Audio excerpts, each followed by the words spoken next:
Hey, thanks for clicking on the video. Real quick, this is an interview. This is different than a lot of my videos. You'll hear me at the beginning of the interview say that I'm kind of anxious to do some different things, but that doesn't mean the channel changes. It just means every once in a while I'm going to drop something different in here, like this interview. It's an interview with an author who has had, I would say, probably more than one cryptid experience, and how he got into writing books about cryptids. And if you like to read, you're going to want to watch this interview.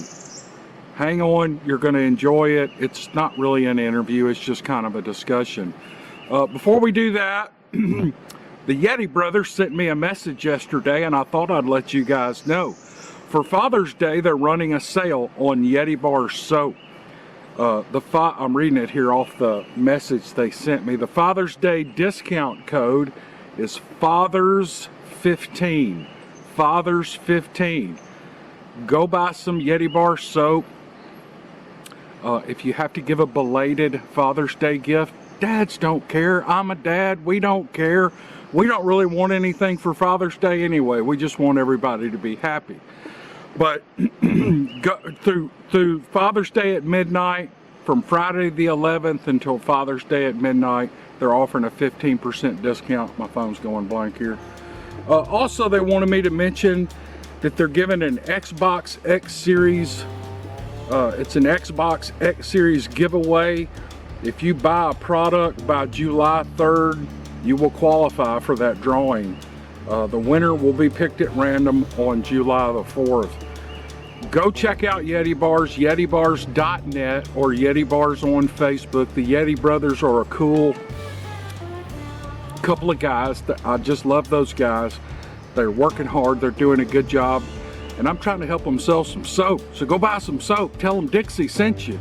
All right, let's get to this interview. The author's name is D.A.verse. I think you're going to like this. At least I hope you do. And let's go with it. All right, here we go.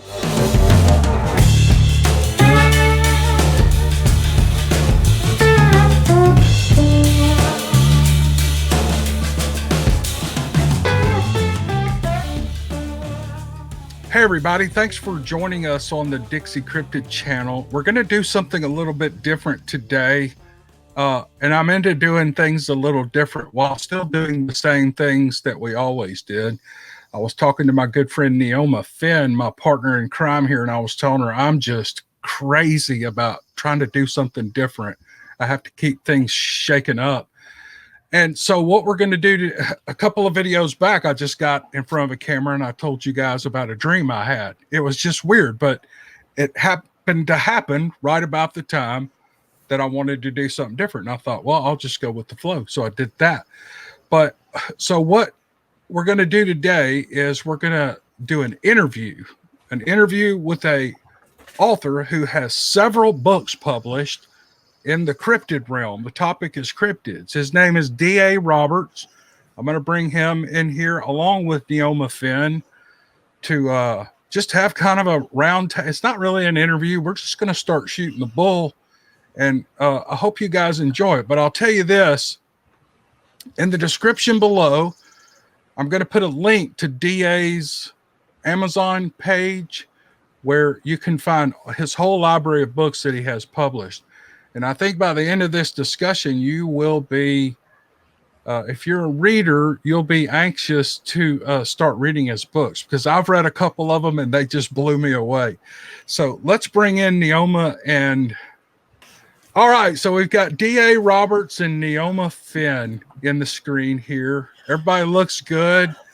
We've tried this. This is the fourth time I've tried to do a talk with D.A., and every single time something technical screws up. So what I've wound up doing is buying a subscription to an internet-based streaming service, and I'm recording this because I don't trust the live feeds. I don't want to go live and waste his time, and I'm afraid if I screw this one up, he's never going to talk to me again. But I want to introduce you all to D.A.verse. Say hi, D.A. How you doing? I'm doing well, Cam. Thank you for having me on. Naomi, it's good to see you. Good to see you too. Thank you guys for having me on. I love your show. Thank you. And up in the upper right-hand corner, we've got Neoma Finn. A lot of you guys have never seen her before. Isn't she pretty?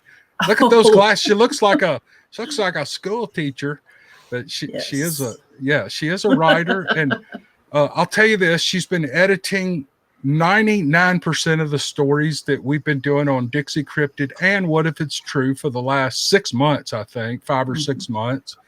And her and I are having a ball doing this. Neoma's a writer, DA's a writer, I'm an aspiring writer, and I just wanted to get us all three together and introduce you to everybody. And let me ask DA a few questions. Neoma first, how is everything? Are you sick of me yet? Everything's fine with me, but you should say that I'm more of an editor than a writer because I help other people write more than I write for myself. Yeah. Well, you do great. I mean, I don't know. It's like you speak my language. I jump into your edits and I'm like, oh my gosh, this is so easy for me to read. And Yeah. so it's like Well, I don't know if have, you've learned my language or the way my words flow or what, but it works really good. I have quite a bit of empty space up here, so I just moved you right inside, and I try to write from your point of view. When I That's edit, awesome. thinking of how Cam's going to say it, and how it would be easiest for you. I learned not to put the word rural into any story. Thank you. It's rural. It's your kryptonite. I have one too. Do you have a specific editor you use for all of your books, or do you kind of bounce around a little bit? Well, I've got a multi-line approach to my editing. I use a program called Grammarly, which really knocks a lot of the rough edges off my program. I do a first round edit myself. My wife generally does the second round. And then I have an editor that lives in a small town in England named Andrew, and he takes the third round. And generally by the time Andy's done with it, it's whipped into shape because Andy is freaking awesome. Do you allow any creative editing, or is it just all grammatical stuff? Most of it's grammatical, but I get a lot of feedback along the way because I have a very good system of alpha readers. I've got 5 people that I will send the manuscript to as I'm writing it to get direct feedback on how the manuscript flows. And I've generally fixed most flow issues before it even goes to edits. Okay. That's a great idea, isn't it, Neoma? Mm-hmm. To have like proofreaders, or what did you call them, DA? Alpha readers. Readers. You also have what's called beta readers, but beta readers read the finished product, and you get feedback from the beta on that. But alpha readers are people that read basically as you write it. Okay. It's like a computer person who is trying the program out as you're making it. Exactly. And then when they first release the program, they'll release a beta version for people to test it. And that's close to the finished. And this works the same with editing and readers. Is you have, well, editing's a little different because there are so many different levels of editing, but with readers, it works the same way as you're writing it and then essentially a finished product. Yeah.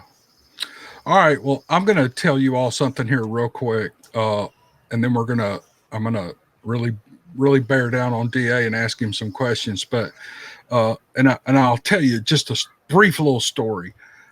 He and I connected about 6 months ago. You may have sent the email prior to that, but I get a lot of Facebook messages, and I just don't have time to go read them all, but I do. I finally get to them all, and I can't respond to every one of them, but DA's came through in a Facebook message. He said, hey, I'm an author. I love your podcast. Is there a way we could get together and talk maybe books and stuff? Because at the time I'd been talking about my pipe dream of writing a book on Steve Lilly. And so I got in touch with him, and he and I have been back and forth probably for 4 months trying to get this interview done. In all that time, I never had time to read any of his books. I haven't had time to really read since the first of the year. But this weekend, I think it was last Wednesday or Thursday, I bought one of his books in Kindle format. And I opened that book, and I read it. It's probably a 6 or 7 hour read, and I read half of it just in that one sitting, and I was totally hooked, totally hooked. And so the next couple of days, I was busy, but I was reading every time I got a chance. I finally finished that book, bought the next book in the series, and I'm hooked. And what I want to tell you all is, people enjoy my silly little Steve Lilly stories. The books that I read by D.A.Roberts are Steve Lilly on steroids. I mean, if you like that kind of fun action book, these are the books that you really want to go for. Again, I'm going to put a link in the description. Now, let's ask DA some questions. In a discussion we've had, you've had some close brushes with cryptids. Yes, sir. And that's what kind of prompted you into going towards that in your writing. Can you talk about that for a minute? Sure, absolutely. Well, I've been fascinated by the subject of Bigfoot since I was a kid, watching the old Leonard Nimoy In Search Ofs and all the old cheesy documentaries they did back in the 70s. And then, of course, seeing the Patterson-Gimlin footage when I was young. But as I got older and into my teens, I lived in a fairly rural area in Missouri. Once I got my license, I started going around to places and looking around in areas where I'd heard that, the things they called like Devil's Den and Booger Cave and stuff like that. And I would go look at these places. And then I found that I would stop. There's a little town in Missouri called Sleeper, and it's what we call a poke and plumb town. If you poke your head out the window, you plumb through it. And it's just a little bitty town, and there's a little general store there where I would stop occasionally and pick up a soda pop or something and candy bar and be on my way. Well, one afternoon, I just happened to be at the little Sleeper store in my old beat-up Ford pickup, and saw two elderly gentlemen. Both of them looked like they're probably in their late 70s at the time, and this would have been about 1985. 86, actually, was the year I got my license. And so I stopped, and I said, I wouldn't be able to convince you two fellas to tell me some stories about Bigfoot, would you? And they looked at each other and kind of laughed. They said, you buy us one of them soap pops, we'll tell you whatever you want to hear.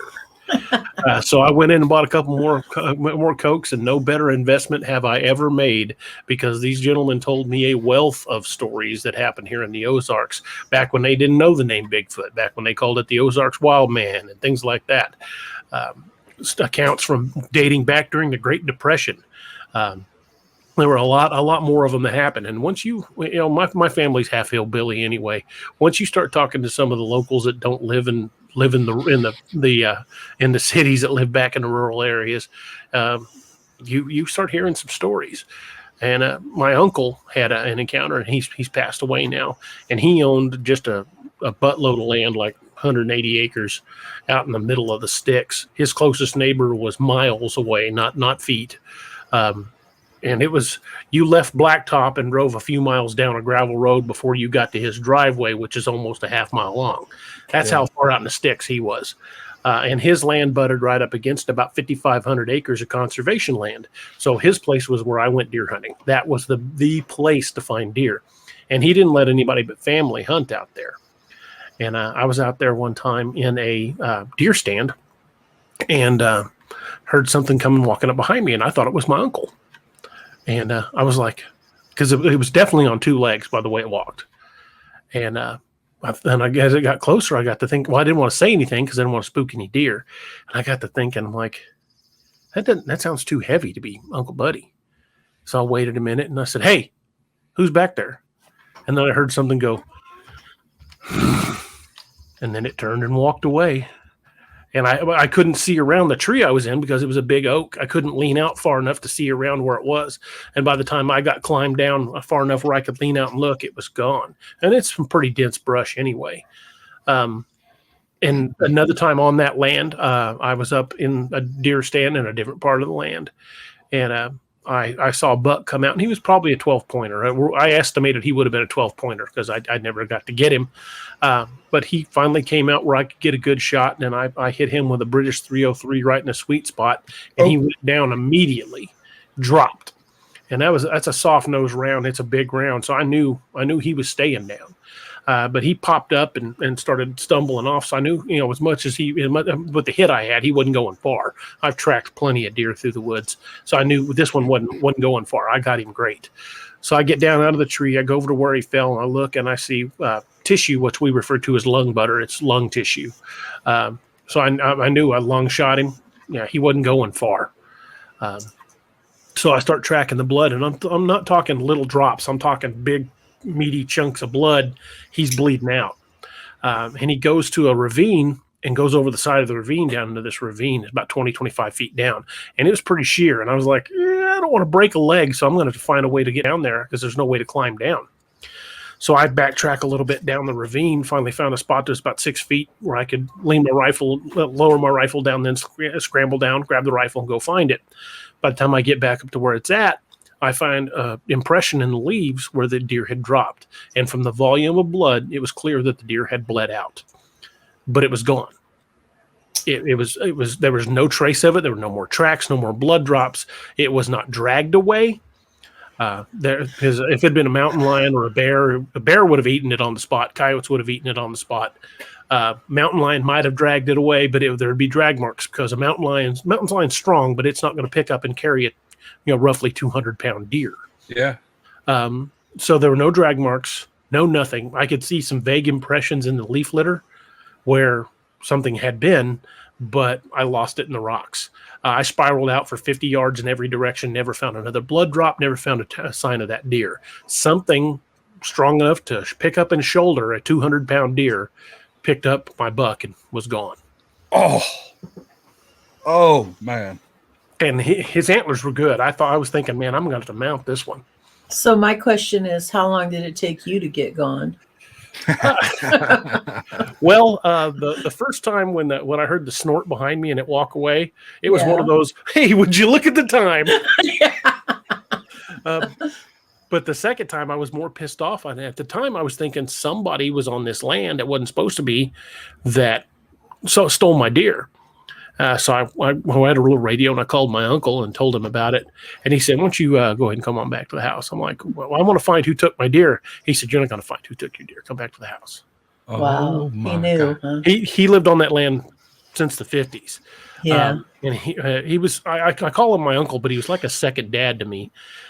He was full-blood Cherokee. He married my aunt, and they later divorced, but he always stayed close to the family. He was my uncle my whole life, Uncle Buddy. But he was full-blood Cherokee, and he had some encounters on that land that he would only rarely talk about, and then not in much detail. And there were certain times of the year he wouldn't let you camp. I used to camp on that land all the time. And like in late fall, early winter, if you went down there to camp, he'd be like, hey, why don't you stay up at the house tonight instead of going down there? I don't think this is a good night to be camping. But he'd never tell you why. It's interesting that you said about in Ozarks, they called him the wild man. Mm-hmm. My family is all from Arkansas. I think I've said this before. I call myself a Yankabilly. I was raised in the North by hillbillies. So actually I was raised in the North by bottomlanders, but that's another story. Anyway, a lot of the places in your books, the towns that you refer to, Eureka Springs is one of my absolute favorite places in the world to go. But where I had my incident that I said I'd never speak about again, and here I am speaking about it, is an island that's not really an island in the Mississippi. And my grandmother always used to tell me to stay away from that end of the island, that there was a wild man down there. And I was thinking some crazy old hermit.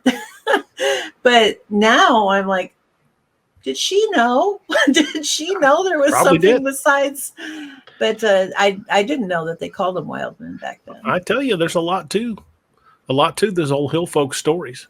Oh, yeah. They lived well away from civilization and liked it that way. And in fact, the story that you narrated, the Beast of Lake of the Ozarks, that was actually based on a story I heard. Wow. That was an amazing story, by the way. Thank you. Oh, man. Except for when I was trying to imitate Arnold Schwarzenegger. I put that line in there as kind of a gag. Yeah.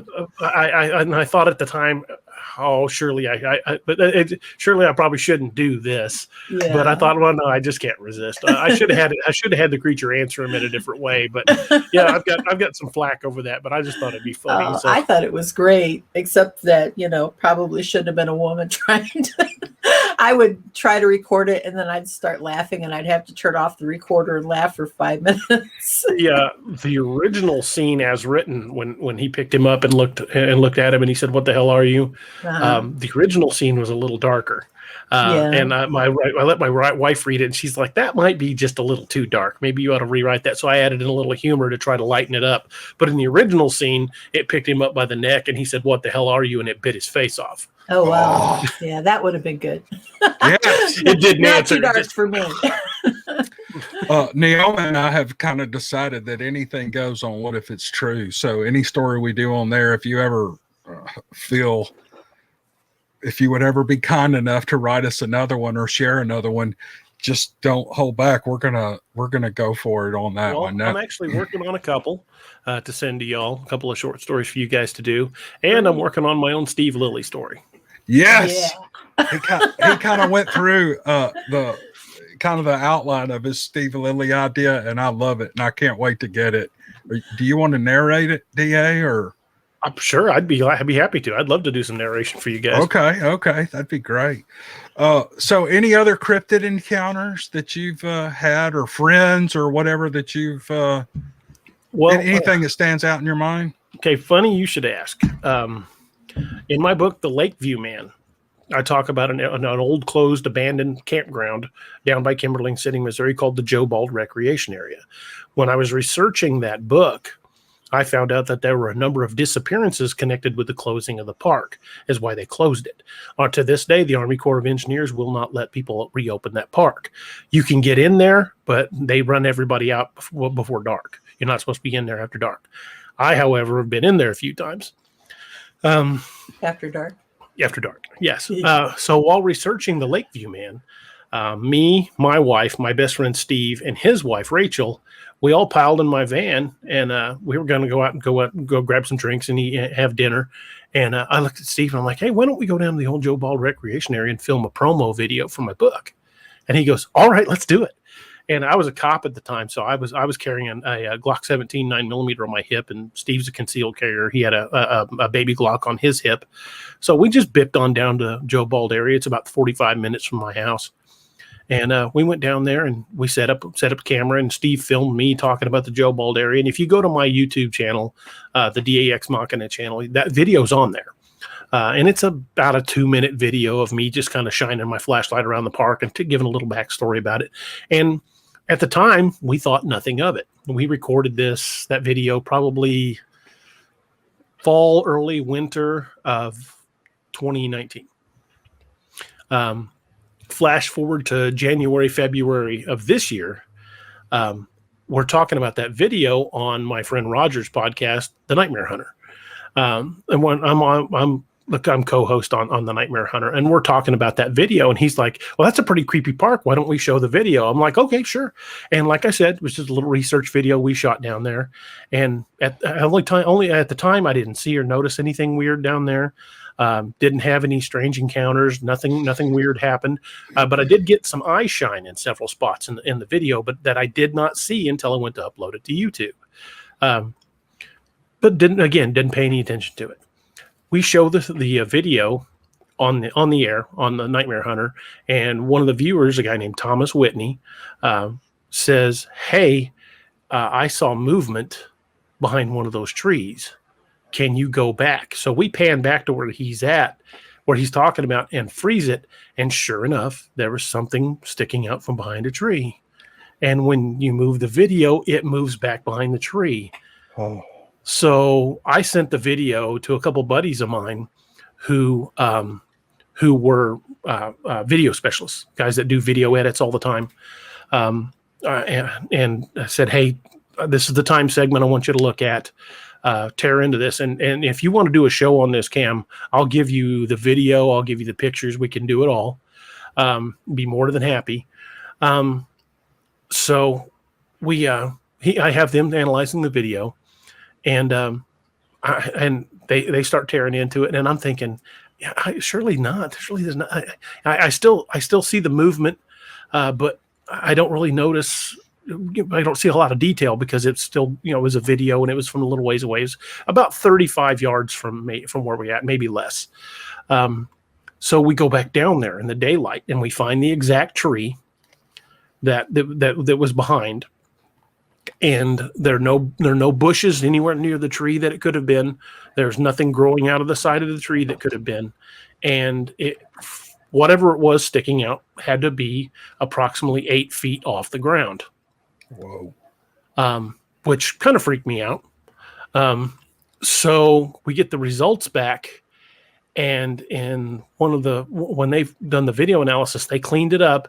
At one point in that one frame of the video, you can clearly see something leaning out from behind the tree with its hand on the tree, and the shape of the head is very wolf-like. Oh, wow. So I showed it to Nick Valente of the North American Dogman Project, and Nick goes, "That is probably the best image of a Type 3 dogman I've ever seen." He said, "You were damn close to a dogman." Wow. He said, "If I had to guess, there were probably 4 or 5, and that was with the other eye shine you were picking up." Have you published this? We've talked about it on my show, but we have never really gone anywhere big. I mean, your show's the biggest show that will have heard this story. We're actually going to be talking about that in detail with the North American Dogman Project, and another thing that I can't really go into detail yet because it's kind of hush hush until it actually happens, but something I can't really talk about yet. So that story will probably air on there, but you'll be the biggest channel to break that since it happened, and we've got both video and photo evidence of it. But you haven't shown the video in one of your podcasts or on your I have, YouTube. but my podcast only gets a couple hundred downloads at the most. So not anymore. So we have video and photo evidence of us being less than 30 yards from a Type 3 dogman, and the only thing I was carrying was a 9mm pistol. Holy crap. This is like a whole interview all in itself. We could just talk about this. Nick Valente said, "I'm amazed you guys made it out of there alive." He said, because the situation you guys are talking about is very much like what happened in the Land Between the Lakes when the family of 4 was killed by a dogman back in the 80s. He said, that was a very dangerous situation, and possibly you guys were being surrounded. I said, we shot like a 2-minute video, hopped back in the van and went into Branson and went to Outback Steakhouse and had steak, didn't think nothing more of it. It was just at the time we were just shooting a promo video for the books, and I didn't see anything. I didn't feel anything out of the ordinary. There was all the normal night sounds were present. I didn't feel any and I'm a deer hunter. And a cop. I didn't see anything. I didn't notice anything at the time. But if it hadn't been for Thomas Whitney saying I saw movement at this point in the video, freeze frame there, and we actually saw something behind the tree, and then had the video guys tear it apart and look into it. At that point, when they sent me those first pictures, it was like somebody reached up, grabbed the back of my shirt, and dumped a pitcher of ice water down my back. I was like, holy smokes. I'll be glad to send you the images, Cam, and you probably get a kick out of them, but yeah. No, because everybody send them to me. Yeah, send them to her. Because everybody will go, why didn't you put them on your channel? And I don't do, but I'll do yours if you ever, but you need to release it first. I mean, we have on DAX Machina and on the Nightmare Hunter, but like I said, we don't have a huge following, so I don't know. Slow down with the improved image and everything, or is it just okay? We've got a slowed down video. At one point, the slow-mo video, as I pan the flashlight over and then pan it back, you can see it duck back behind the tree. You can see the motion on the video. Okay, when are we going to do this? We need to make a date right now. I am all about this. As my buddy Kerry says, I'm down like 4 flat tires. Oh, yeah. It's exciting. What I'll do is I'll find that video, and it will be the in-screen video for this video, and I'll also link that in the description. So we've got you on to talk about your books, and what I want to do is, I know in our audience we have a lot of readers. I know Neoma and I and you are when we have time, when we're not working or busy with family, we're reading. And I want to talk about your books because I want to get this audience a good source for some really exciting cryptid stories. And again, I've read 2 out of a series of 3. However, DA, how many books do you have published right now? 22 currently in print. 22 books. Let's see, where do I go with this? I'm just going to ask you a couple of questions. In your books, there always seems to be this undercurrent or underlying Norse Viking theme, with the names of the kill teams that go out and take these things, and the names of the bases, and even the operators have Norse type mythology type names. Can you elaborate on that? Where are you interested in that, Sure. or is that? Well, it's kind of a long story, but actually, if you go to my website, there is an actual history of the Wild Hunt team, and the Wild Hunt is broken down into 4 zones. There's the Alaska Zone, West Coast Zone, Central Zone, and East Coast Zone, and each zone is named after a different pantheon. West Coast are named after the Greek gods. Central Zone, which is where Clark's at, is named after the Norse. East Coast is named after Celtic, and the Alaskans are named after Native American deities. So it kind of spreads it around. But I've my Ragnarok Rising series was a lot to do with Norse mythology, and it's something I've always been fascinated with, and the whole history of the Norse, as well as their way of life. It's just something I find fascinating and enjoy reading. A lot of people don't know that Ragnarok is an actual event in Norse mythology. It's the equivalent of Armageddon. Right. Go ahead. I was just going to ask him, now that we know that the books are, the topic is cryptids, and he's got 1 zombie series out, but will you just take a minute and explain to our audience, where you suggest they start, or can they start anywhere? You know what I mean? Talk about a series and tell us, just give us a little guidance on where we should go. Well, the books are actually all connected. In one way or another, every series connects back to the others. Could they be standalone? Oh, absolutely. You can read the Okay. series on their own, but to get the full effect and to know the full histories of these characters, you will find some of these characters appearing in other series. If you start with, let me pull up my timeline, because I've got a full timeline of the books. Give me just a second. There it is.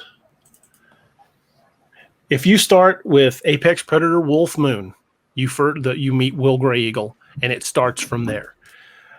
Well, then it goes into Lakeview Man, and that's where you first meet Daniel Clark. Then you run into Apex Predator Blood Moon, which you first meet the character Gideon. Then Odin, codename Wild Hunt, Odin's Call. That's where Clark joins the team Odin, and you find out who Gideon is. Right. Then it goes to Apex Predator Hunter's Moon, and that introduces more characters. A lot of things shake up and happen in that. Then the next book would be Codename Wild Hunt, Curse of the Wendigo. And that's the first mission where Will Grey Eagle, who started out in Apex Predator, is now part of Team Odin. Next one in the series is Lakeview Man First Duty, which I actually didn't even intend to write that. I intended the first Lakeview Man to be a one-off to introduce Daniel Clark, but I had so much feedback from people that liked a lot of the secondary characters in that. I actually wrote the next book about some of the secondary characters, but Clark does show up in it. Then you've got the most recent Apex Predator, Horned Moon, which actually, in order to take down the main monster in this, it takes the combined elements of the Hotametaneo, the dog soldiers from Apex Predator, and Team Odin. And a lot more about Gideon's past is revealed in this book. And then Codename Wild Hunt, Operation Blood Eagle is next in the series, and that one is the most recent of the Wild Hunt, and it explains some of the backstory, and you start seeing more of the history of this coming to life. The next in the series is going to be the one I'm working on now. It's called The Nightmare Hunter. and it will actually, you'll find some bleed over from Operation Blood Eagle as some of the characters appear in that. Then there's a history gap, which I haven't said how much time Ragnarok takes place, but Ragnarok takes place at some point in the future. All of these books are leading up to the Ragnarok series. And then beyond the Ragnarok series, you have my sci-fi series, which oddly enough is also connected. Oh, it's really interesting. Naomi, do you have any questions on that regard? That's, I don't know how you do that. I don't know how you can, I'm not good at series writing. I don't know how you can intertwine them that well, but that's really amazing. Thank you. Me and some of my friends have coined it the D.A.verse because we've created my own universe. Yeah. Yeah, you really have. And at the end of Odin's Call, you have I don't know, there's like 10 or 20 pages explaining the history of Team Wild Hunt, how they formed, who all the operators are, who the officers are, who is that? I have to ask. I'm reading that, and you mentioned the 4 sectors that Wild Hunt covers. I know this is stupid. People ask me about Steve Lilly all the time. I go, "Well, is that story true?" I'm like, "Hell no, it's not true. Can't you tell?" But that element of the hunter, all these cryptid hunting series, is there really an outfit that does that? Funny you should say that, because after Odin's Call came out, I have a bunch of friends who are former special forces. I use those guys as resources when I write a scene. Like I'm ex-military myself, and I spent 20 years in law enforcement in one capacity or another. So I've got a lot of my own personal experiences I draw on. But if it's something outside my purview, I'll call one of my buddies and say, "Hey, I'm fixing to do this. What would happen in this situation?" I'm like the character in Codename Wild Hunt. Oh, no, I'm sorry. Yeah, Codename Wild Hunt, Curse of the Wendigo. Kerry Pocket Doc Davis. He's a real guy. He runs Dark Angel Medical, and I plug their product all the time because I carried Dark Angel Medical gear throughout my law enforcement career because it's just that good. And Kerry is my go-to guy for combat medicine. I'll call Kerry and go, "Hey, buddy, I'm writing a scene." He said, "All right, tell me about the wound."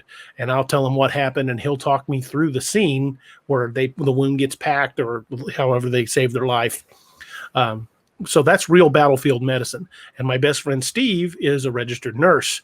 So if it's something that's more clinical, I call Steve and go, "Hey, buddy, talk me through this." So I've got some really good, solid sources. I've got some friends that are ex-Army Rangers. I got a buddy that was a sniper. I've got another friend that was a Navy SEAL. So I've got good resources to draw on when I want to do these high-end operators. And I won't say who, but right after the Codename Wild Hunt book came out, I got a call from one of them, and he goes, "Hey, buddy, wish I'd have known you were writing this book." I'm like, "Why?" He's like, you might have opened a can of worms." I'm like, "What do you mean?" He's like, "You hit a little too close to home on something that's happening." Holy smoke. He said, some of this is legit. And the mimic units, apparently I hit that on the head. Really? I just made those up. He said, "I don't know where you get your intel, buddy, but those are real." He says, "We don't call them that." He says, "You can call them whatever the hell you want, and I'm not going to tell you what they're called," because he's still in the community. He said, "We don't call them that, but you hit really damn close to the head. Where did you get your intel?" I said, "I just made it up." I said, "I just took the next I looked at what we can do, what we could do when I was in, and just progressed it to the next logical step." And he goes, "Oh, you Tom Clancy'd it." I'm like, yeah. I basically looked at what was commercially available and said, "Well, if they're willing to admit we can do this, I bet we can do this." He said, "Well, you're pretty damn close to the mark." So there may actually possibly be a team out there very much like Wild Hunt. Okay. Naomi, you and I Yes. have talked before about fiction and there's a certain sector of people that watch my videos who just hate fiction. They call it just made up fake stuff. And it's like, it always blows me away because fiction is, it's like the lifeblood of literature throughout history. If there wasn't fiction, people's imagination. But the truth about fiction is, and I just heard DA talk about this, and Naomi, you comment on it if you want to, but it's like I heard Margaret Atwood say, I have some really creepy things and weird things in my books that people do to each other. And they didn't happen that way, but they've all happened at one time or another. Now I'm listening to you talk about some of these wounds, and all you have to do is take a wound that a cryptid inflicts on a human and give it to a trauma medic, a military trained trauma medic, and he knows what to do. Well, so go ahead. There's one scene in Apex Predator Wolf Moon, the first one, where Detective Mike Blanchard gets slashed across the side of the head and down into his chest cavity from a dogman. And so I called Carrie. I'm like, this is what happened. Tell me how to treat it. And he literally spent 2 hours walking me through every step of how the wound was packed, how they would have to wrap it, how the Israeli pressure bandage would come into play. And I knew I know basic first aid, but Carrie is the man when it comes to trauma, because he was a special forces medic. Right. He was attached to special forces units, and that's what he did. So he's put people back together that have had wounds very similar to this, and a lot of gunshot and fragmentation wounds and things like that. So he walked me through it. And anytime I need a scene like that, I do like we're doing now. I just make a video call with Carrie, and I'm like, all right, this is what I'm doing. Read what I've got. Now tell me how to fix it. And yeah, the scene in Lakeview Man when Clark gets shot and airlifted, Carrie's the one that walked me through how they packed the wound and kept him alive.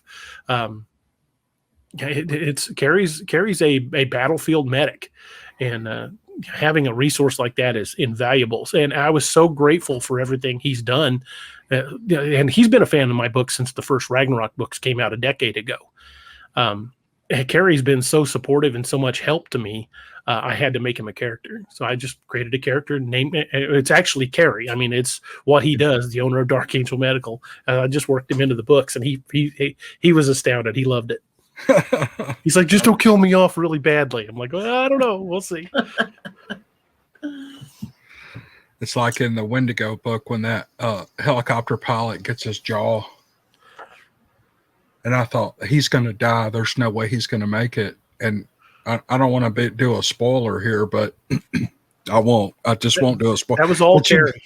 But you won't believe what happens to this guy. I mean, it's unbelievable. And so I don't know. I'm just so excited about all these books. I can hardly stand it.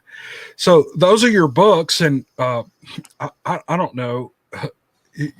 I guess you could say you could pick up, other than your standalone books, your Ragnarok series, which is futuresque. What about Man's Marauders? Is that Man's Marauders is a new sci-fi series that the first book of the series is going to be started as soon as I finish Nightmare Hunter. It'll be the next book. One of the images I sent you is my writing schedule for everything that's coming out. Okay.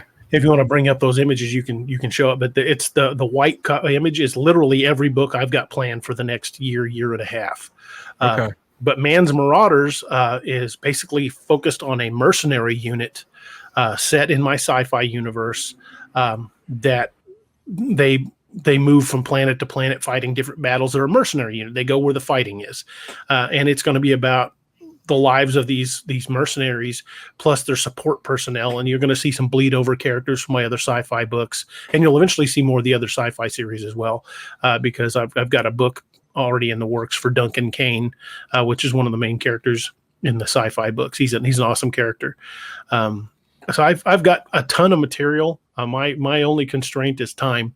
If I could write faster, I write as fast as I can, while still wanting to maintain quality. I don't want the quality to suffer, but if I could just sit and write 24/7, I don't think I would run out of ideas for the next 20 years.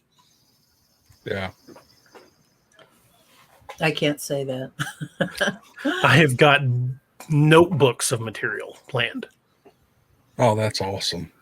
I'm excited. What I'm excited about is finally, in a strange way, stumbling on your books, and to know I've got 18 or 20 to go.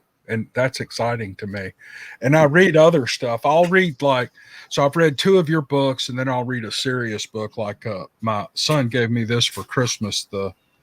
It's called The Indifferent Stars Above. It's the harrowing saga of the Donner Party by Daniel James Brown. And so I'm going to read a serious book, and then I'm going to go right back to 2 or 3 fun books. So, what are you reading? I know authors read a lot. You probably read as much as you. Who do you like? Who do you? Who inspires you? Well, I like Jonathan Mayberry. I like Alan Gamboa, Sean Chesser, Max Brooks. When these guys will write a lot in the zombie genre. Jack Higgins. I love the intrigue of the old Jack Higgins novels. There's just hundreds of authors that I read. I read a little bit of everything except romance. I've read Russian literature. I've read European literature. I don't really constrain myself to any one typical genre, and I learn from everything. As a writer, if you're not studying the craft of other authors, then you're stagnating your own. I was a big fan of Tom Clancy. I still go back and reread his books, and I think you'll see elements of my fancy Clancy fandom creeping up in the Codename Wild Hunt books. In fact, someone once described the Codename Wild Hunt books as Tom Clancy's Rainbow Six meets the X-Files, and I used that quote on some of my ads. Oh, that's awesome! That is awesome.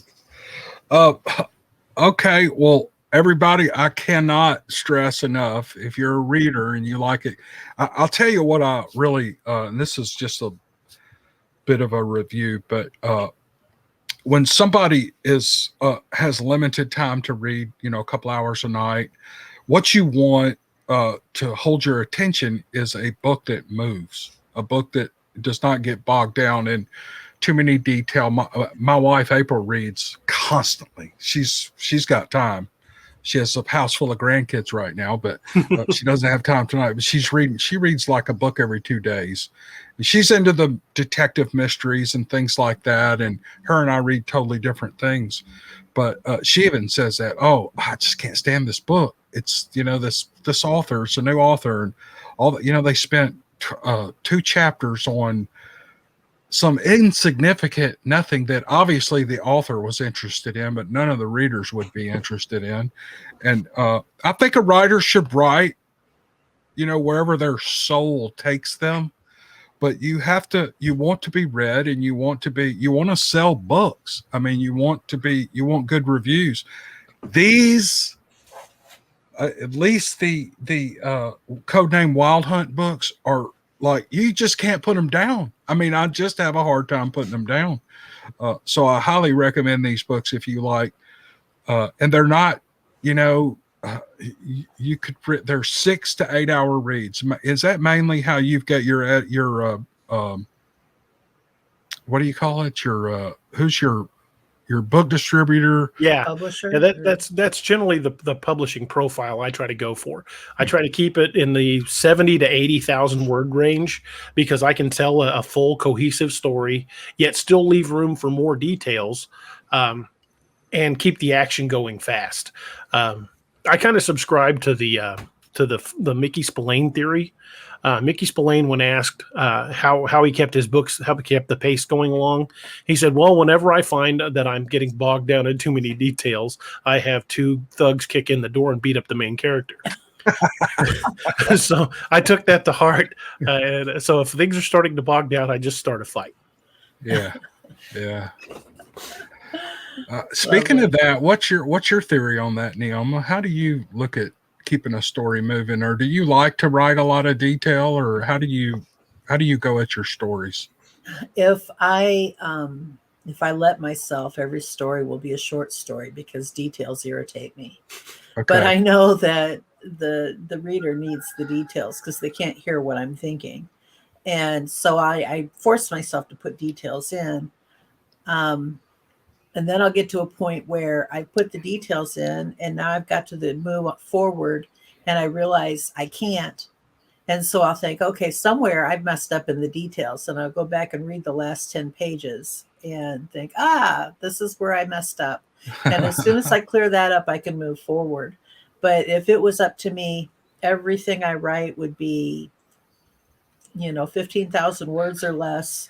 and, Yeah. and people would just have to assume a lot of things because details irritate me. My husband, who writes, is a very detailed writer. He has the gift of writing the details in a way that really does capture your interest. I can't. I mean, I'll bore you. I'll start boring you with details. And when I get to that point, I know I've done it, and I have to go back and reread and pull out what I shouldn't have put in. D.A., you said you're a fan of Tom Clancy. I was too. I read all of his stuff. And in the Sum of All Fears, what was it? 25 pages on 1 nanosecond of a nuclear explosion. I mean, and it's all exciting. It's like you're reading every word, and it's like, okay, this actually happened like that. And it's 20 pages of what's going on in nuclear fusion. And that little detail he mentioned about the crack and something chapters before comes to point right there. Right. Everything comes to bear on that single nanosecond. Yeah. Oh, it's unbelievable. So if you're a good writer like Tom Clancy was, and I'm sure he had great creative editors with him. I'm sure he had awesome editors. Hunt for Red October, though, was that's how he got discovered. I think that was his first book, wasn't it? It was one of his early ones. I don't know if it was his first one, but it's the one that got him noticed. And he's written some fantastic books. I mean, Red Storm Rising, that book. If you ever wanted to know what would happen if the U.S. and Russia decided to go toe to toe, that book will tell you. Conventionally, it's all conventional. It's a well written story. I love that story. Yeah. Cardinal of the Kremlin's a great story. I mean, Rainbow Six is my favorite of the Clancy novels. Not just because I like the characters, but the characters are awesome. It's because the plausibility of that happening is frighteningly real. Yeah, Clear and Present Danger was it was. I think that came out in the mid '90s or maybe early '90s. But it is so relevant to today, and I can see the U.S. government's going to war with drug lords is what it is. Exactly. And I can see all that happening right now. And I think those times are, it depends on who our regime is and how aggressive they want to be. Y'all hearing my rooster? Yeah, I hear your rooster. I'm sorry. You're fine. I'm locked up. And you're fine. He's still crowing. But it wouldn't be a cam show if we didn't hear the rooster or dog at one point. I'm getting tired. I'm getting tired of that rooster. And it's so nice out. It's like in the 80s. So I like leaving my door open, and these chickens are in and out of my office all day. And we've got 2 broody hens, and so they're taking up 2 of the nesting boxes, and I've got hens laying eggs all around my office, and I collect them up and I take them in. I tell April, I said, these are office eggs, and she gets a big kick out of that. But anyway, Clear and Present Danger is a good example of something that was written in the mind of Tom Clancy that could very well happen in the next week. I mean, all that stuff could happen in the next week. So the point is, if you're a good writer, which I don't know if, I don't think I am. So I'm like you, I like to keep a story moving. I like to keep it moving. Although y'all don't mind if I just ramble for a minute, do you? Ramble away, sir. My last, I wrote the last Steve Lilly 6. I wrote it in about 2 days. And I don't have to do any edit on them because all I'm doing is narrating them. I'm not publishing them. So if I hit a mistake or I hit something that, that sentence needs to be moved, you know how you do that kind of thing. I just change it right there as I'm narrating it. I'll hit the pause button and rearrange it real quick, and I'll reread it. But I got into so much detail on the front end of that but I felt like I had to go all the way back to the Civil War to explain who Lewis was and where he came from and how this story kind of developed. And I thought it was fascinating. I loved it. Well, it's, and I actually went back and I don't listen to my old stories. I don't, especially the ones I write, because I'm like, oh God, if people like them, that's fine. If they don't, I don't even want to know about it. But I listened to it today because I'm working on Steve Lilly's 7. You know, they're dealing with this big Bigfoot, and I listened to that just trying to refresh myself on that story, and I was like, God, why did I write all that? But I mean, it's a lot of detail but you have to do that sometimes to bring in but you are able to do it, at least in the Wild Hunt books, and I suspect in all your other books, you're able to do that in one paragraph, and I have to do it in like 2,500, 5,000 words, just to feel like I've got my point across. Well, it's a fine line that authors have to walk between providing enough detail and providing too much detail, and it's a very fine line. And some authors walk it well, and some authors, and Stephen King, for example, is a fantastic writer, but he tends to go too far with the detail. Could have written The Stand in half the time. Exactly. Yeah, he would have been just as good a story at half the page count. Mm-hmm. But he's one of the old school writers that, like Clancy, that will provide tons of detail. And when you get to the end of the story, you realize it was all relevant somehow, but some of it's a bit tough to slog through. Like you can't just simply say they sat down at a table. He says the cylindrical table with many pits and cracks from generations of use dated back to the Mayflower when it was. I don't care. It's a table. They sat at a table. Yeah, they sat at the damn table. But it's a fine line to balance, and I want to paint a vivid picture for people, but I also leave out enough detail to let their imagination fill in the gaps. So I paint broad strokes, happy little trees like Bob Ross. I paint broad strokes with enough detail that your imagination will fill in the little pieces, so I can keep the story moving. Yeah. I don't need to say, the gunman had. I say the gunman's got tattoos on both arms. I don't say he's got numerous tattoos that look like they were done in prison of various gang insignia and naked women and strange insignia that ended at the elbow. Plus, I don't have to go with all that detail. Right. I just say the gunman had prison tattoos on both arms and move on. Right. It's kind of a fine line to walk. Unless the tattoo is relevant, I don't describe it. And I'll let your mind fill in that detail. Same with the characters. I mean, I don't need to start talking bullet trajectories and angles of fire because if I say he turned to his left and fired, I don't need to say he turned at an approximately 45-degree angle, bringing the barrel up at a 32. I don't need to do any of that.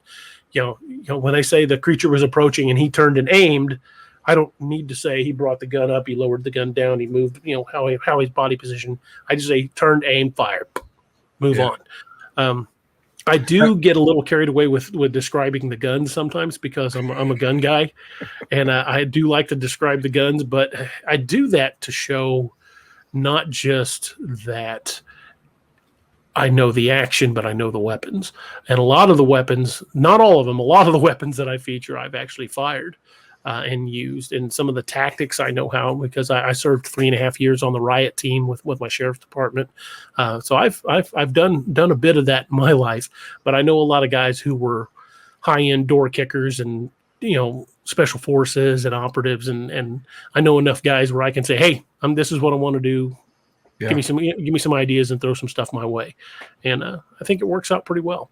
Also, when I think things sets me a little bit apart from other people that do cryptid type stories, is I've been researching cryptids like Bigfoot, Dogman for years. I started researching Bigfoot in my teens, and this was back in the mid '80s. So I've been looking into cryptids and reading everything and listening to accounts and reading accounts and talking to people for 40 years, essentially. 35, 40 years. So having all of that history of talking to people and learning about accounts and reading accounts, I base my creatures' behaviors off of accounts. So while my books are fiction, I bring in the real world elements of studying the behaviors, the reported behaviors of Bigfoot and other cryptids, and base my creatures on those accounts. So a lot of real world cryptid research went into creating the creatures that I use. I'm read. Go ahead. No, go ahead. I was just going to say I'm reading through these books, and I'm always asking questions like, so I've got to know Clark's wife. What? Come on, man! Give us a little more information on Clark's wife. Is she in an upcoming? I mean, have you got her planned out or? Lakeview Man First Duty is about her. Oh, it is. Okay. Yeah, sheriff. She becomes sheriff. Yeah, that's the good one. She takes the lead on the cryptid story that's about. Yeah. So everybody knows who she is. Then I just haven't read that book yet. You haven't got that far. Yeah, it's next in line for me, but I'm looking forward to it. I've read a lot about it, and that's anytime the girl gets to take the lead. Amanda's tough. Yeah. And I've had the good fortune throughout my law enforcement career of working with some amazing women, and I never been one of the guys that referred to them as a female officer. They were an officer first and foremost. The fact that they're a woman had nothing to do with the fact that they were awesome. So I've had some great role models to create strong female characters for my books based on like the character Valkyrie. Valkyrie is awesome.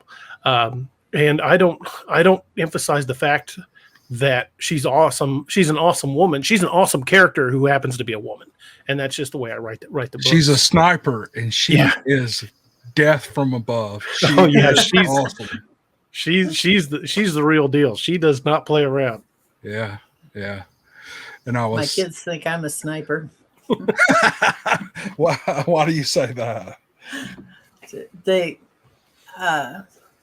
My older son's best friend helped me move, and he wasn't moving. I had an old cabinet sewing machine, the kind with the foot pedal, and he wasn't moving it fast enough. So I picked it up out of the truck and carried it up to my apartment, and I met him halfway up the stairs with this sewing machine on my shoulder. And he, after he left, he called my son and he said, I know why you're so scared of your mom. She's the strongest woman I've ever met. And he says, oh no, it's not mom's strength that scares me. It's her aim. I must have thrown something at him at some point or another. I don't know. Well, that's, Valkyrie is, I love her character in these books. And what is Margolin's? Is it Margolin? What is his first name? Frank Margolin. He's almost a counterpart. Not really, maybe sort of, just in his sense of humor with Steve Lilly. He's kind of an idiot, but he's fun. Yeah, you don't hear from him much. Just these little, and they're not wisecracks. They're just real subtle. You're able to inject subtle, believable humor, and this guy is probably a real smart operator. He's probably he's very best good. of the best. But he's just got this attitude that, and he's always wisecracking. And when Valkyrie's always, she's biting back at him all the time, calling him a dumbass and all this stuff. And I'm like, don't say that to that guy. He's just a free spirit, So it's just testament to how you get pulled in with these characters that D.A. writes, and you begin to just love them. And and Gray Eagle, I love him and his father. Or is it his grandfather? Was it his grandfather? His grandfather comes in. Is his grandfather in another episode before Curse of the Wendigo? Yes. Okay. All right. No spoilers. But it's just a fabulous bunch of series of books that are all interconnected. Now, let me move on here. I noticed you've redone your website, and you had to kind of hold my hand and guide me to where to click on your YouTube channel, your Facebook, your Instagram, Twitter, and your Amazon account. If you guys in the audience don't want to count on me and look in the description, I know a lot of people don't really even know where that is. You can go to D.A.verse.net. Now that link will be in the description if you just want to open it up and click on the link. But he has a blog. He has a link to his podcast, all his other social media sources And tell us about your podcast, DA. You kind of mentioned that. And most of the people listening will probably want to go to YouTube. And again, okay, I'll put one of those videos up as the end screen on this video. And from there, you can go to his channel, subscribe, and listen to his interviews. But tell us a little bit about your podcast. Well, when I first started theorizing, planning to do a show, I wanted to give it a catchy name based on a literary concept. And then I got to thinking about the phrase Deus ex machina, which means machine of the gods. And that's a trope in writing where writers will write themselves into a corner, and basically you get divine intervention to save the characters. Something really unexpected will happen to save the day. Something unbelievable can save the day. Like, the enemy suddenly tripped and dropped his gun and he recovered it and killed everybody. Yeah, something like that. Just a Deus ex machina moment where basically it looks like God himself intervened to save the main characters. Yeah. And it's kind of a trope among writers, and I thought, well, that's kind of cool. And then I changed it from Deus ex machina, which Deus is Latin for God. I put DA instead of Deus, so DA ex machina, machine of DA. So basically my interference in the writing world. And so the show itself was originally planned to be my outlet to talk about not only my own books, but books I enjoy. Strange experiences, cryptids, horror, sci-fi, basically anything that had to do with writing or horror in some form or another. We talk about cryptids, we talk about ghosts, we even have people talk about UFOs. And I started inviting other writers. So you would get my point of view, another writer's point of view, and we would discuss each other's works. And in a lot of cases, it's writers that are familiar with my work. In some cases, it's not. This Saturday, the 12th, I will have Jonathan Mayberry on the show, 5-time Bram Stoker winner, New York Times bestselling author. He's a fantastic writer, a super guy. He's taken time out of his busy schedule to come hang out with me. And we try to have authors that you've heard of, or authors we want you to hear of, because they're fantastic authors. Like I've had Alan Gamboa on, who's a fantastic writer. Mike Evans, Mike's a fantastic writer. I've got a long list of people scheduled throughout the next month that are going to be on. Sean Chesser, another fantastic writer. He's been on the show. And it was just really, for me, a chance to not only talk about my books, but to talk about books that I love.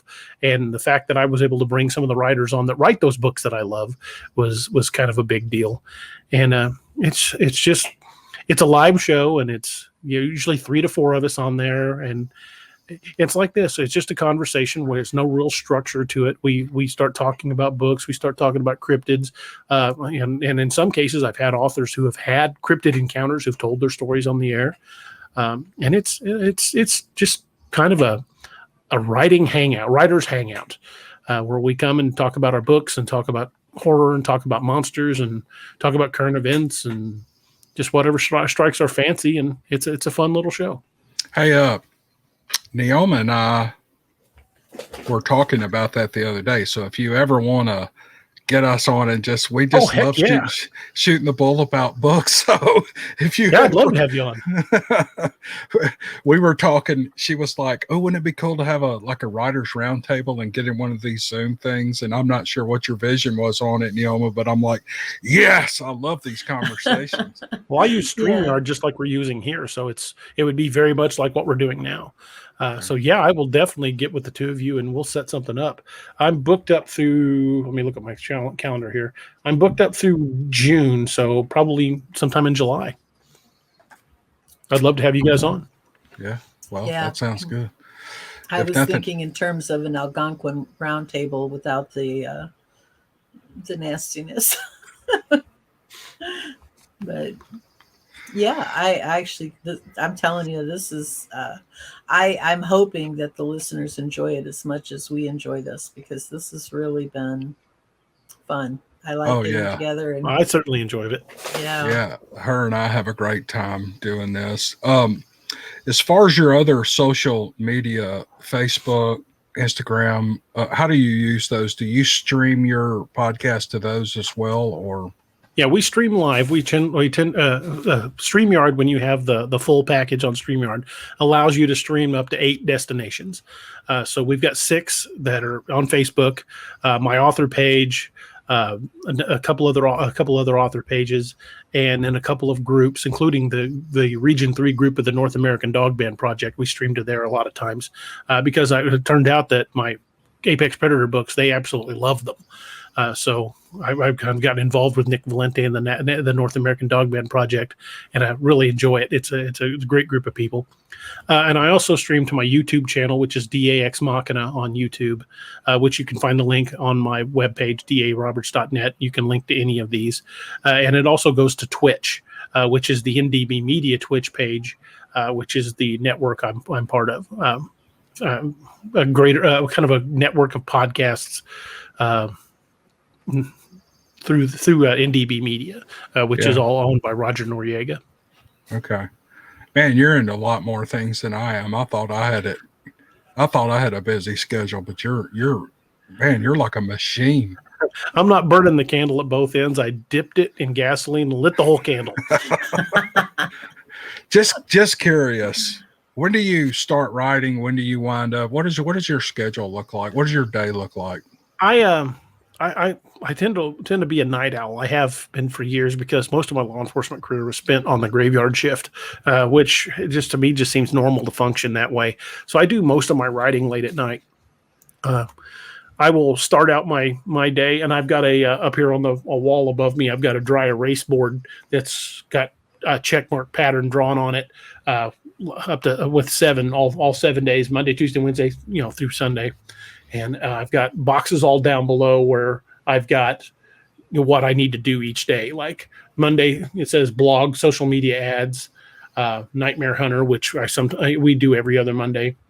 And then at the bottom, it says write. So I write every day, but then I've got other things I work in every day. Tuesday, I call Short Story Tuesdays.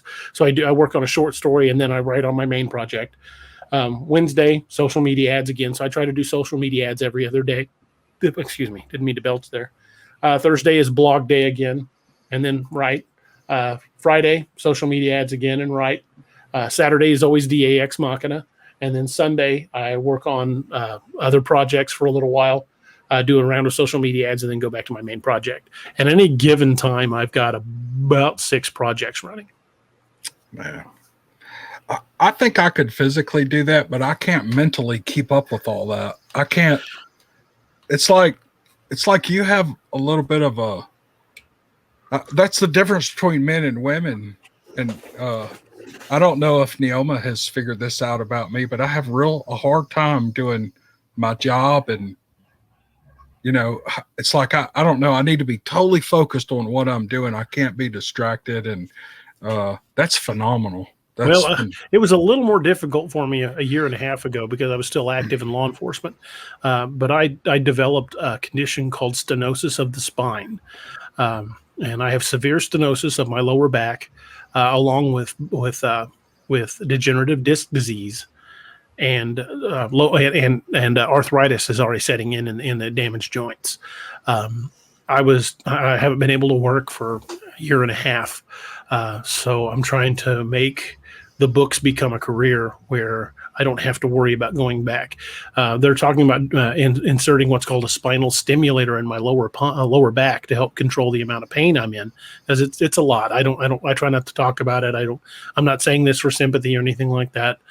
I'm in a lot of pain all the time. But instead of letting it beat me, I use it to make me sharp. I use it as a focus. I'm like, all right, laser focus. You've got to get stuff done.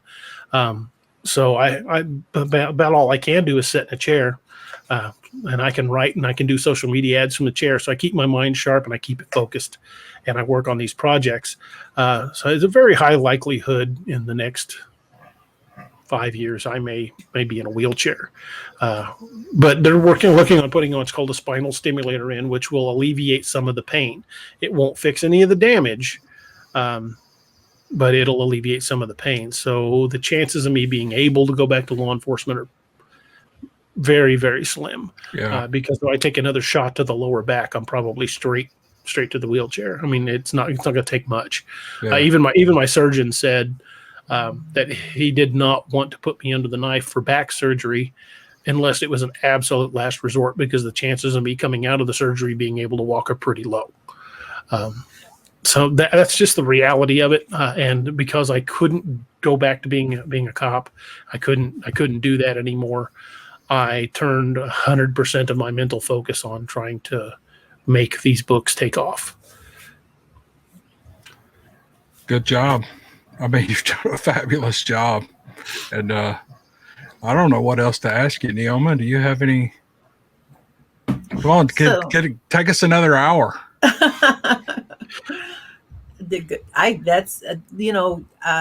You write about Dogman, but your experiences are with Bigfoot. So which one's your favorite? Bigfoot will always be my favorite. I love researching Bigfoot, and I'm very much hoping to have a visual encounter. I've never actually seen one, but I know with those two things I told you about deer hunting, there's really nothing else it could have been. True.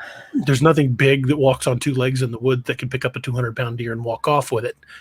Yeah, bears don't do it. Mountain lions don't do it. And at the time, the only predators we had in the Missouri area were the occasional mountain lion, and those were unconfirmed and usually up in northern Missouri. Missouri hasn't had wolves in Missouri in 100 years. We didn't have black bears until about the last 15 years because they reintroduced them down in northern Arkansas, and a lot of them came north. Yeah. So seeing a black bear in Missouri in the 1980s was unheard of. So in 1985, 86, when that happened, when my deer disappeared, large predators in the area that could have taken it were almost non-existent. The possibility of it being another human, yeah, it could, but it's going to be a pretty stout dude can throw a 200-pound deer undressed, just freshly shot, not field dressed, throw it over his shoulder and walk away without leaving any more blood trail. That'd be pretty hard to do. Yeah, I couldn't do it. And in my prime, back when I was lifting weights and fresh out of the military, I couldn't throw a 200-pound deer on and carry very far. And we were deep in the woods. I'm not talking, 100 yards to the nearest road. I'm talking half mile from the nearest water source, like the nearest river that would get you to the next road. I was in the woods. Yeah. Wow. And how old were you when when you lost the deer? What year was that? I was about 86. I think I was about 16. Okay. And prior to that, though, you said you'd been watching I'm assuming you'd seen the Peter Graves. Is that the Peter Graves? of the? Yeah, I watched that. You had the ones YouTube that were done by Leonard Nimoy as well, the In Search Ofs. I watched everything about Bigfoot. I would go to my local library and check out, because back when the libraries used to have videos you could check out. I literally read every book and every video that the local library had on cryptids, and Bigfoot mostly, but other cryptids, unknown monsters. And I read everything they had, and even everything they could get loaned to them from universities and sent in, I checked out and read. So I've read hundreds of books on the subject, both some fiction, some nonfiction, mostly nonfiction, but there's quite a few fiction books about cryptids out there that are really interesting. The Larry Correa books, the Monster Hunter books are really good. Yeah. But I love Steve Lilly. Steve Lilly's a hoot. Yeah. When to quote Cam, heard them talking Ghibli. You talk about we write from our experience. And I was at UT Martin for 1 quarter. I went to college for 1 quarter, and I was roommates with these guys from. I lived in Memphis. That's where I was from. But these guys were from up in Camden, Tennessee, on the Tennessee River. And I was roommates with one, and I was suite mates with 2 of his buddies. So there were like the 4 of us. We all shared one bathroom, and we were always drinking and partying.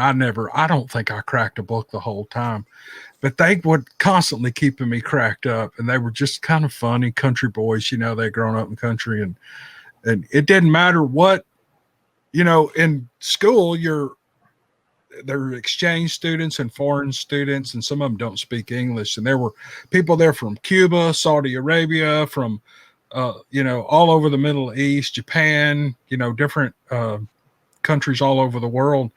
And one night we were sitting there and I said, hey, I heard this guy talking, and I think he was talking German or Dutch, or I get those confused because they sound similar. Mm-hmm. And this one guy, Eddie, looked over at me and he said, Cam, they're talking Ghibli.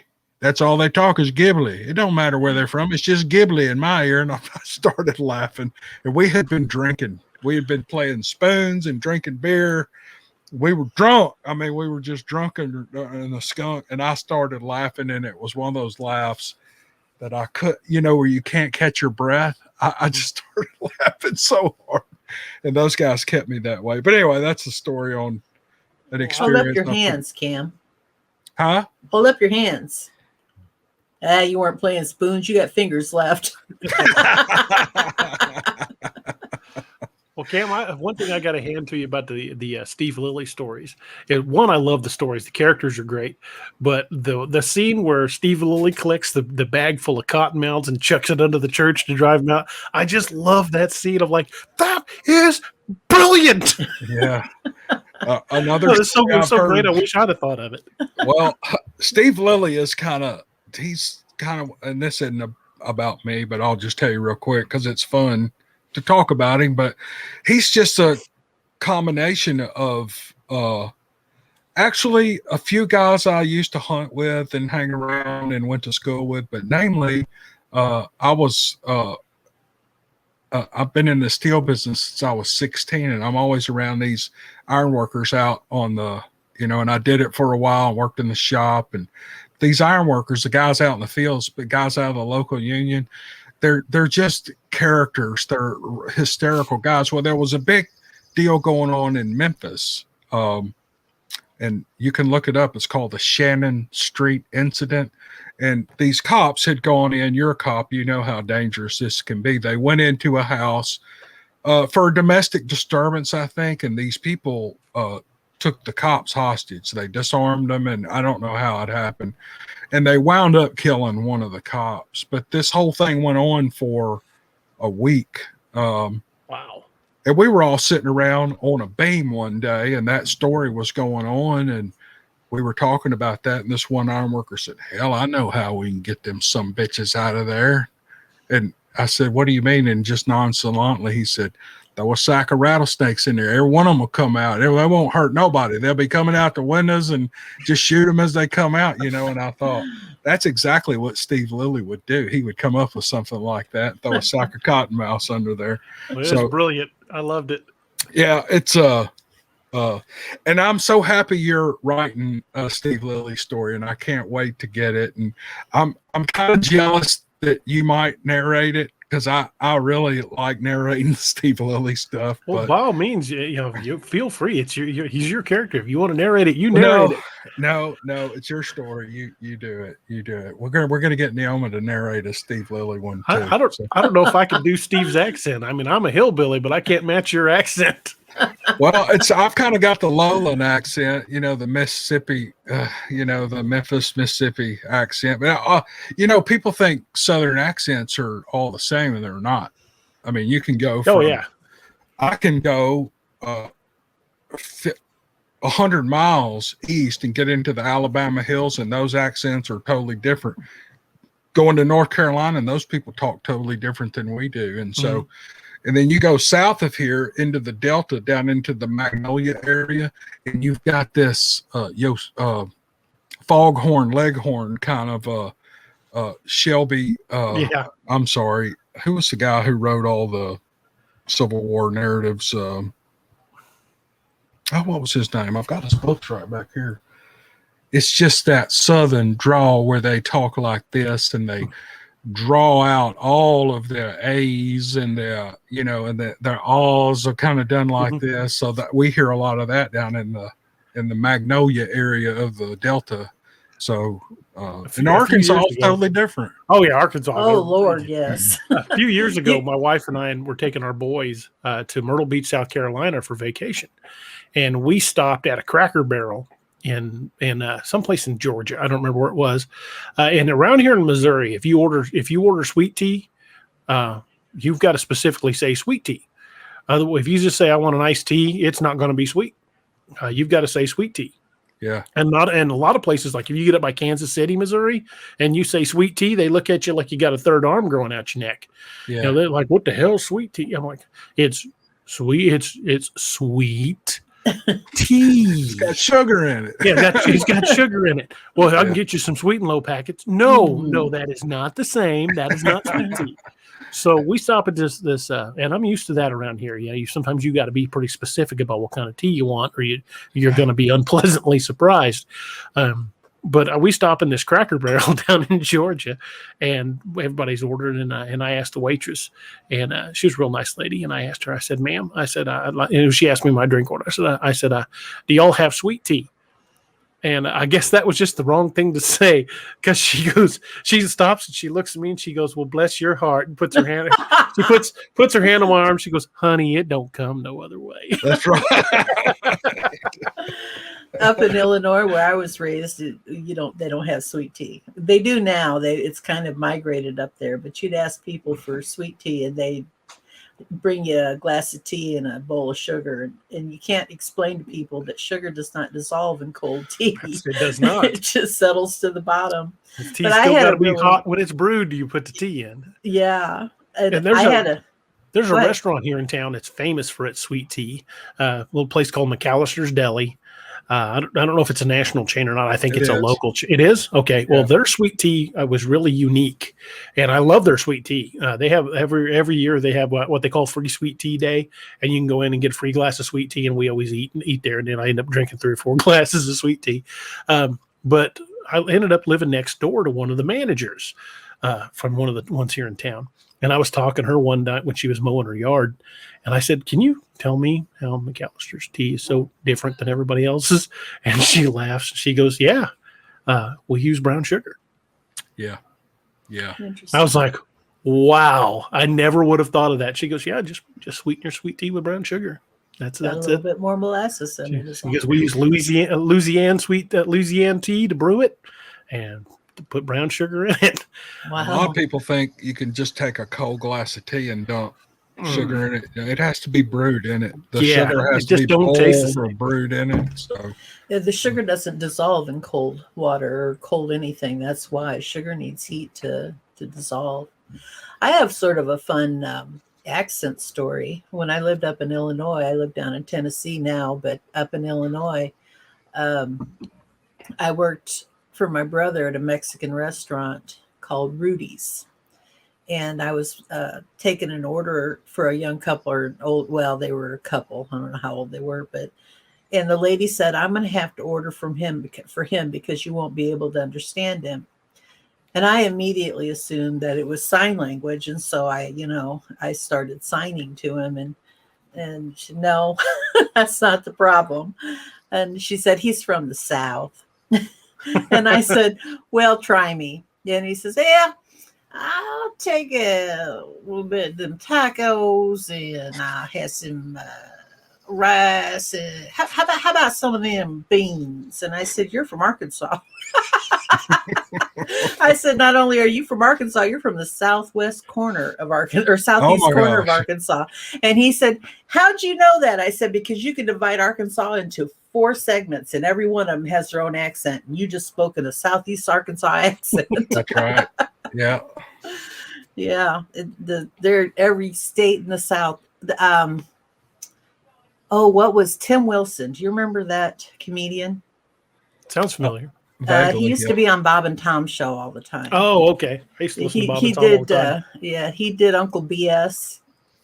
Uncle BS, where were you in August 6, 1945? Ginsu knife salesman, Tokyo, Japan.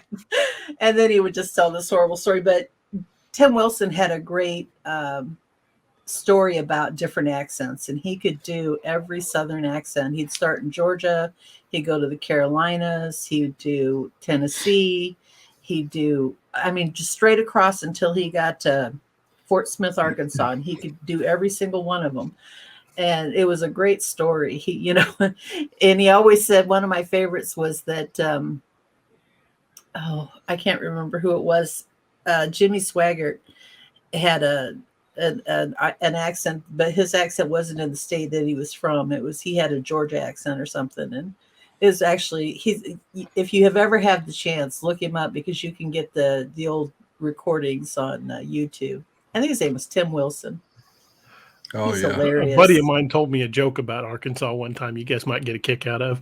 Now, I'm probably going to get some hate mail from people from Arkansas from this. But it's a funny joke. He said, Doug, do you know why people from Arkansas have hunchbacks and flat foreheads? I said, no, why? He says, because when you ask them a question, they go. And when you tell them the answer, they go, oh.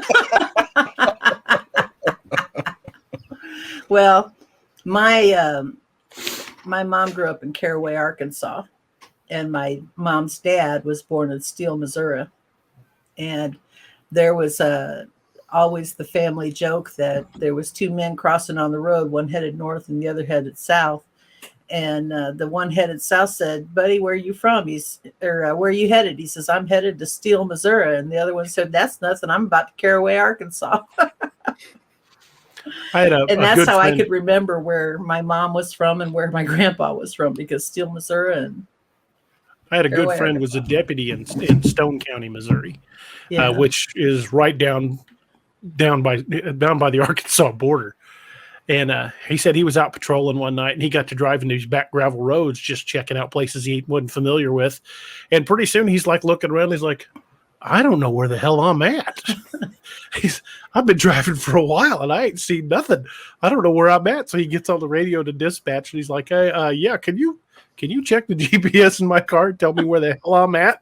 They're like, "You're on the wrong side of the Arkansas border. I don't know what you're doing, but you need to get back in the county." Yeah, I lived in Lexington, Kentucky for almost 10 years. And I remember my wife, we had lived there not long. We had the kids over at a park, Jacobson Park, I think was the name.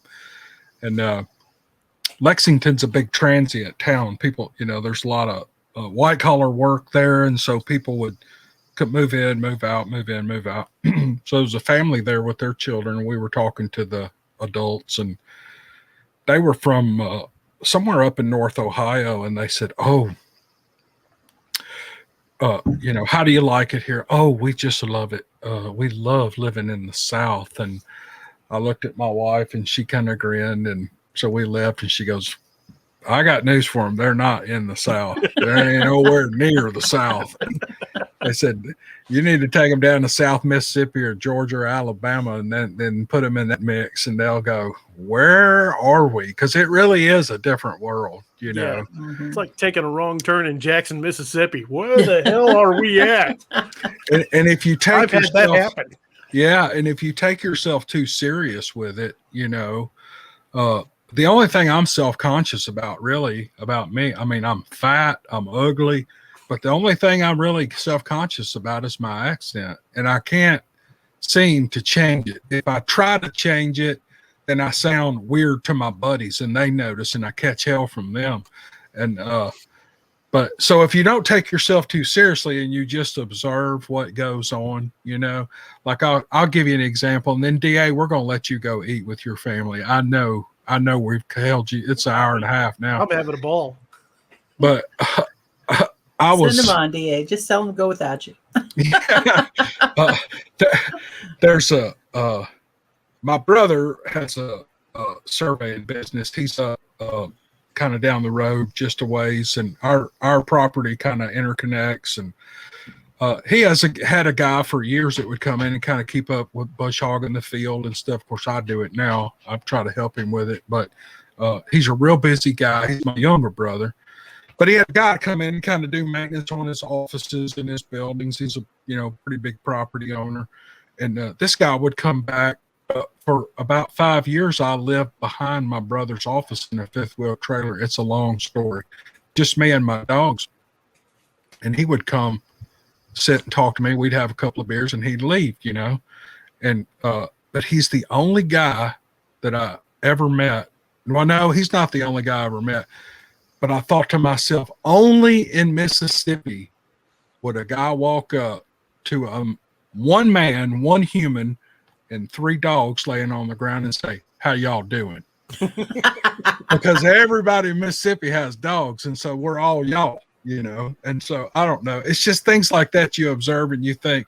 If you think about it, it's like it's really funny. It's funny stuff, you know. And so it's not just the accent; it's the vernacular. When I first married my first husband, and I took him to my grandma's to meet her, we walked in the door, and she told him to pull the door to. And he said, "Do what?" She said, "Pull the door to. It's cold out there." And he leaned into me and says, "Where am I supposed to pull it to?" I said, "She means shut the door."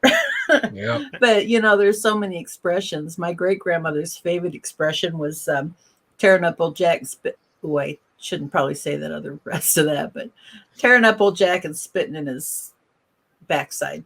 Right. And people would say, "Well, what's that mean?" It means they're getting into trouble. But people up north, they could never understand my family. They could never understand them. I spoke 2 languages fluently. My grandmother used to say shitting in tall cotton. Yeah. Yeah. It took me a long time to realize what that meant.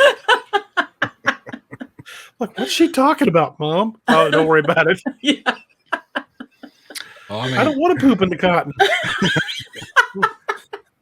People will ask me, my customers will call me, they go, "Where are you at on this job?" I'll be close to the end. I'll say, "Well, I'm in the short rows." That's just something I've always said, you know. And they're like, "What in the world does that mean?" I've got a customer in California, and he goes, matter of fact, they'll call me sometimes and they'll say, "Hey, Cam, what's going on?" And I'm like, "Oh, nothing." And I know it's the accounts payable people. And by the way, if you're in business, always be friendly with the payables people.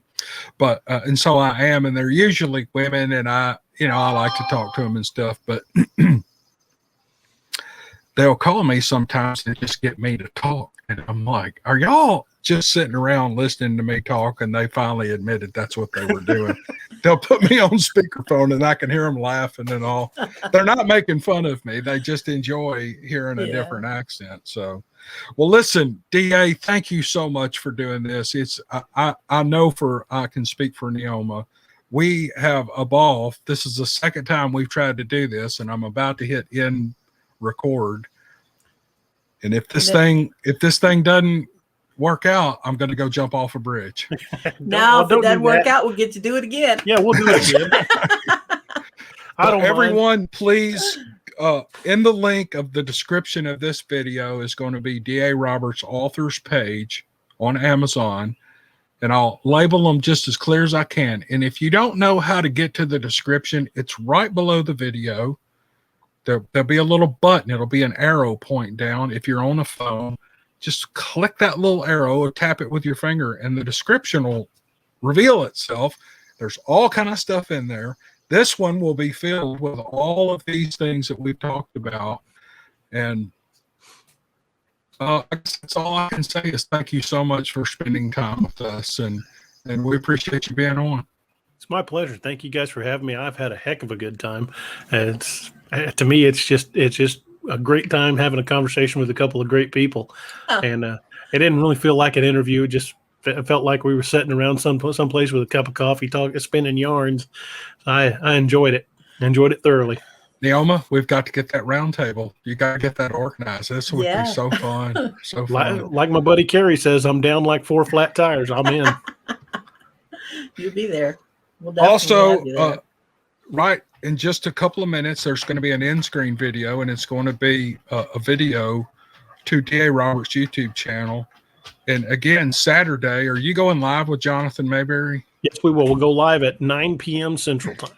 Jonathan Mayberry is a prolific writer. I think I read his Patient Zero. Is that one? Mm-hmm. I think that it's also awesome zombie. I was into the zombie genre forever, and that's an awesome series. He's actually, matter of fact, I was looking the other day, and it's like he's got an omnibus offered right now, 10 novels for a really special price. But go to D.A. Roberts' author page, look at all of his work. As you've heard today, you can really pretty much start at any of the any of the novels and you're in the mix of the story, so that if you go to the next one, you'll know who these characters are, or you'll learn who new ones are. So thank you all for joining us. Neoma, DA, thank you again, and I'm going to click the stop record button.